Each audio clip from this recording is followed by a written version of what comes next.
Mas antes tarde do que nunca, né? A contratação do Renato Paiva nunca se sustentou no Botafogo. Se vocês voltarem lá atrás, no ano em que o Botafogo foi comprado, vocês vão ver que os resultados do Anderson eram muito bons. A gente foi campeão da Série B do Campeonato Brasileiro, a gente estava classificado no Campeonato Carioca, mas mesmo assim, antes de começar o Brasileiro, o Textor decide demitir o Anderson e contrata o Luiz Castro. E quando foi questionado de por que ele demitiu um treinador que tinha resultados bons e a torcida até gostava dele, o Textor disse em todas as entrevistas que o estilo de futebol do Anderson não agradava a ele, não batia com a filosofia daquilo que ele imaginava como futebol. E todo mundo sabe, o Anderson Moreira é um treinador extremamente defensivo, extremamente retranqueiro no jargão do futebol. E talvez se o Anderson fosse o treinador do Botafogo nesse Mundial de Clubes, ele teria colocado exatamente o time que o Renato Paiva colocou para jogar contra o Palmeiras. Não é um problema você ser cauteloso nos jogos que você precisa, como foi o caso contra o PSG. O problema é você ser quando você não precisa, quando você tem mais time e ainda assim você tem medo do seu adversário. Isso vai totalmente contra a chamada Botafogo Way.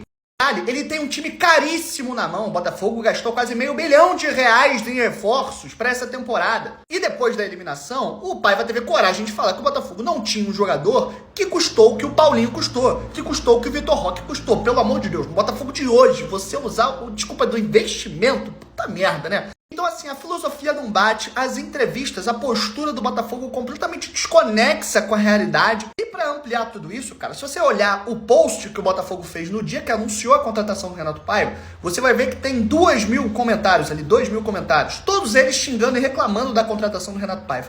É difícil um treinador que já chegou odiado por quase toda a torcida reconquistar esse carinho. E muito pelo contrário, dentro de campo o Renato Paiva mais se afastou do torcedor do que propriamente conseguiu reaproximar ele. O torcedor que estava nas nuvens por conta dos títulos do ano passado ficou completamente desinteressado muitas das vezes, e o público presente do Botafogo, a média desse ano mostra isso. Então assim, nada justificava a permanência do Renato Paiva, absolutamente nada, e a demissão acho até que foi tardia, mas como eu disse, antes tarde do que nunca.